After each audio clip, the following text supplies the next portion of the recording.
Hi, welcome to my 13th weekly wrap-up.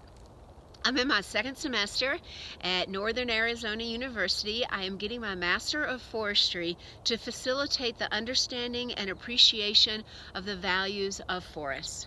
I am going over 3 different classes that I take: forest insects, ecological economics, and an independent study. This week in Forest Insects, we continue to look at how to manage insects when they have gotten out of control in terms of what we believe is out of control. We looked at the emerald ash borer. And if the first thing in a management plan you need to ask, is the insect present? So if you have a dead branch and an ash tree and you're in the United States, the answer is probably yes, you have emerald ash borer. It is an extreme concern. It was found in Michigan and Detroit in 2002. In less than 20 years, it has killed 40 million ash trees. One of the concerns is ash is very popular in cities because it is not impacted by pollution, so it is a tree that is often planted. There's a lot of varieties of ash. Blue ash is the least preferred ash tree of the emerald ash borer. The insect only needs about a ½ inch sapling to live off of it. The way that it kills the tree is it girdles the phloem, which, remember, that's the part that flows up and down, and it can actually get a little into the xylem, which is the wood, but primarily the concern is it just girdles the phloem, and so it kills the tree this way. In the last 20 years, it has spread throughout most all of the eastern United States. It has no climatic barriers. You can find it in Florida and all the way up into Canada. It's one of the ways that they're trying to treat it is that the counties come up with a quarantine. So if you find the emerald ash borer, then you are no longer allowed to move any ash. The problem is ash wood, the bark looks a lot like other hardwood trees, so when the tree is dead, people see it as firewood and then they carry it to somewhere else. So this is the easiest way that the emerald ash borer is moving across the country, is by us. Oh, this is really cool. So it is difficult to contain. It's difficult to contain any live organism. Often the way that we can deal with insect invasions is with the pheromones that they release, and that is when an insect is in a tree, it releases a pheromone, a smell, and the other insects smell it, and then they come to that.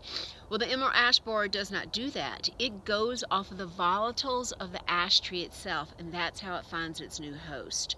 So it's very difficult to do anything with the emerald ash borer. They do monitor it. It's an interesting process of monitoring. So they use these big purple cards that are like 2 feet, and they hang them in the tree, and they put the essential oil of the ash on there.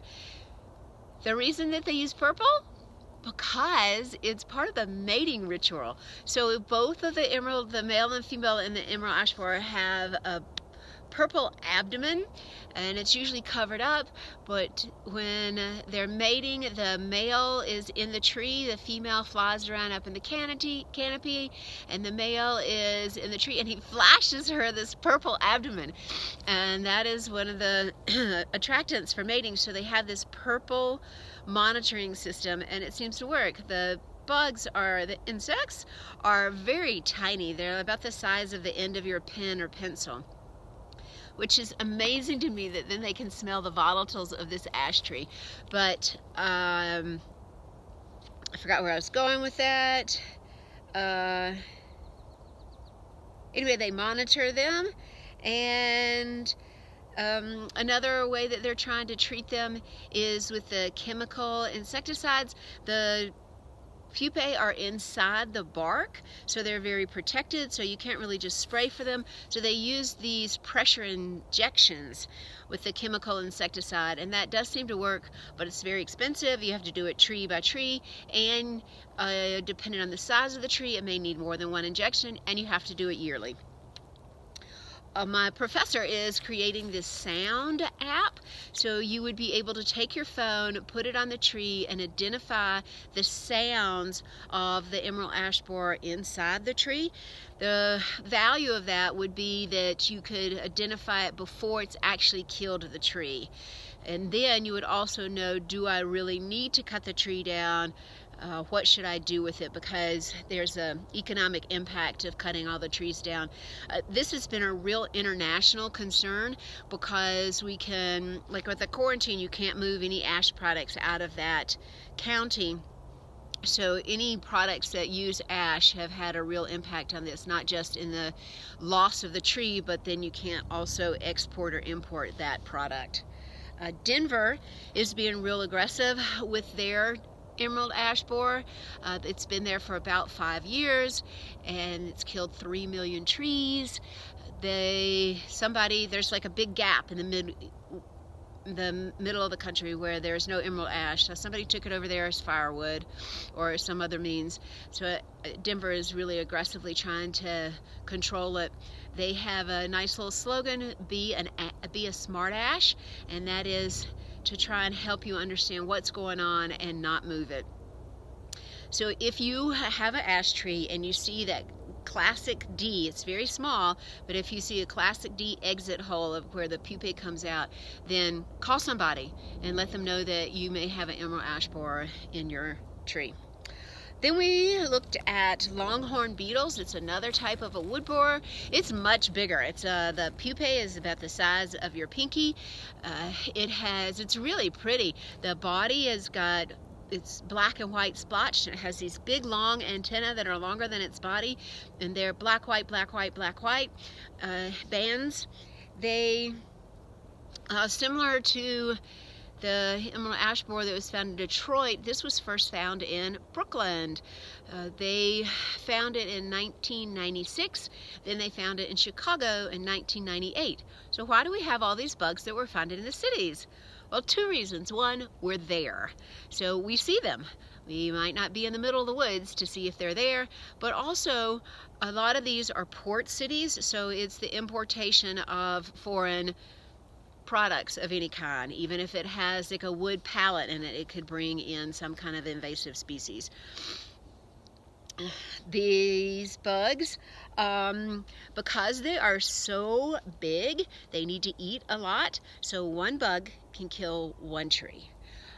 They are visible, though, unlike the emerald ash borer, which you can't see if it's in there or not. The female of the longhorn beetle, she has to eat the wood to the bark and get to the wood to lay her eggs in there. So you see these little egg niches, and then you can also see the big exit holes. They are not a real aggressive insect. We don't notice a lot of massive mortality like there is with the emerald ash borer, but these will, again, they'll girdle the phloem, but these definitely get into the xylem, so it has an impact on being able to use the wood after it might have killed the tree. It's a generalist, but it does prefer maples and birch, so the maple syrup industry is very concerned about this because it could kill their trees. Let's see. Oh, so they have a preventive pesticide that seems to work, but it does not have any impact on a tree if it is already infested with the beetle. One of the things that they do is they try and eradicate the beetle when it's found. So again, they find them in the cities, and then one of the things to do is to cut down all the trees. So you could have a block that used to be a tree canopy, and now after they get rid of the trees, you're living in kind of a desert area. So it has a real social impact.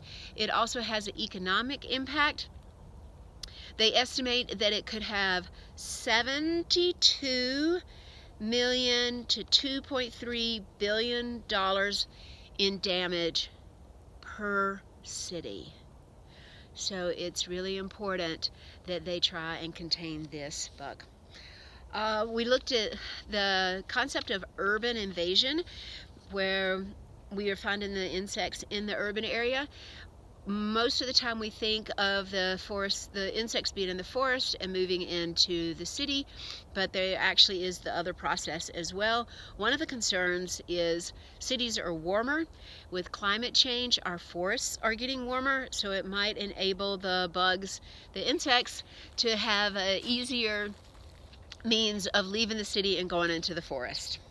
All right, our word for the insects class is mandible, and that's the jaw or the jawbone. It's basically the crushing part. So with the longhorn beetle, the mandibles are quite long compared to the body.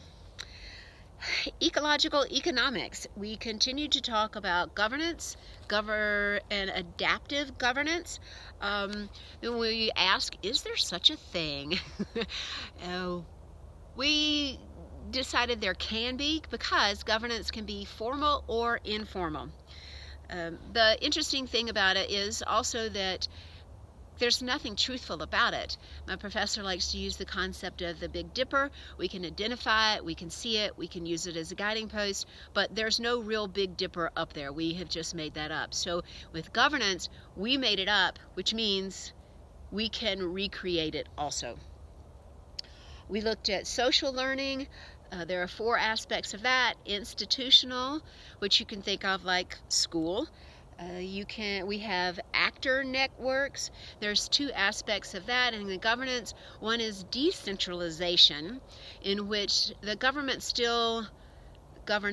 body still implements the rules, and the local actors simply that's backwards. The decentralization, the governments decide on what the rules are, and the locals simply implement it. Then there's where you have a devolution, and that is actually where you give real power to the locals, that they can make the decisions as well as implement them. There is also multi-level interactions, which is polycentric government. And I thought that was pretty cool, because this involves vertical and horizontal interactions. If you think about an NGO, one of the best ways to determine if they're very successful is if they have that cross-sectional governments where they work across the levels and up and down the different hierarchical levels. Then the last one is just straight up governance. And as always, you have to remember and ask, what is your goal? We looked a little bit at single, double, and triple learning again. If you think about, like, in the terms of trash, single would be it's bad, so we're going to recycle it. Double would be, well, maybe we need to actually reduce what we're creating. And triple is where you have real empowerment, you have honest change, and that could be compost.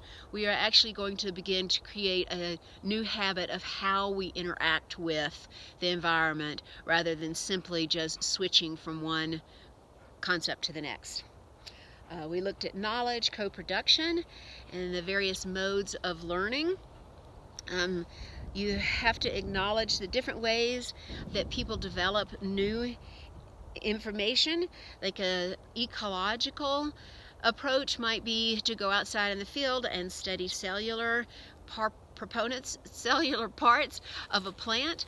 Then for an economist, they would look at data that has been created from lists. You have to respect those different modes of learning and knowledge. We lastly looked at boundary work, which is kind of common sense, but basically you're trying to find some kind of object where the 2 different parties that may feel like they don't have anything in common, that boundary object would be your common ground. It needs to be plastic enough that it's adaptable to the needs of the group. It also needs to be robust enough so that it is something that they can identify as common.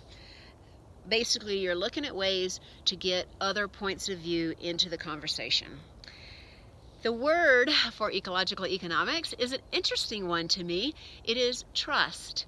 It's not what we normally think of in economics, but ecological economics has a very different approach about how to value things.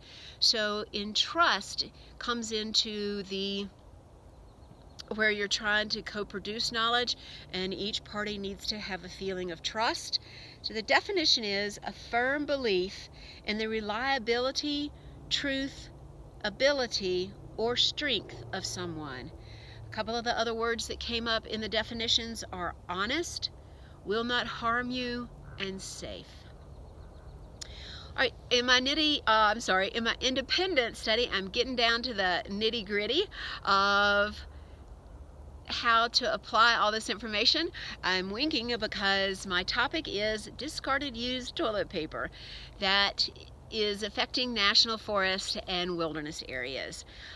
I found out that my primary focus of my work is the missing link, the cause and effect. So is there a feedback system that I can identify where we are encouraging people to get into the outdoors, but we aren't helping them understand what's happening with us being out there and what that impact is? So we were talking directly about my questionnaire. It needs to be two different parts of it. One is a qualitative set of questions, and the other is a quantitative set of questions. This is what I'm going to do this summer, is I'm going to inquire amongst people in one location about their habits. I need to identify the stakeholders, and for my project it is the locals, visitors, the businesses, management, and also the researchers. Then I need to, for the qualitative, I need to ask, what are the causes, which includes how pollution gets out there, why is it out there. Then I need to figure out, how does the presence of this pollution change the visitor's impact, the visitor's experience, or how we value the landscape. Lastly, I need to say, so what? Who cares? I come up with all this information, and then what? I need to know how I can take this information and actually affect some change, and how can it help with either policy or national forest visitor behaviors so that we end up with less pollution. And other aspects of the quantitative are, I'm going to ask, like, trying to find information about the visitors. How many times have they been there? How far away did they come from? What are the number of days they're planning to stay? What amount of money are they expecting to spend while they're in this area? So I'm establishing the cost of pollutions by this method. And also, importantly for me, I'm going to ask, have they seen pollution and what types? The research I have done so far just kind of lumps pollution all together, and I know, but I haven't proven, that people will respond differently to a discarded bottle of water versus discarded used toilet paper being in their campsite. So I want to see if we can identify this as a specific type of pollution and the specific impact that it has on visitor experiences. So I'm basically trying to figure out the knowledge and attitudes of the stakeholders through my questionnaire. So the word for my independent study is value.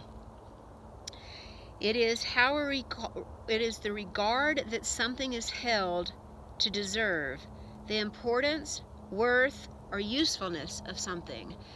So think about that in terms of a forest, and how do we value it, and what are the values we get from it. So the poem is for the forest, actually. The U in the poem is the forest. It is by Gimbel, is the name, representing the author. Don't sell yourself short. Those who can't see your worth chew your soul to pieces. So let's think about how we value those forests and the nature. And the best way to think about it is get outside and enjoy it. So hope you have a great week. See you next time.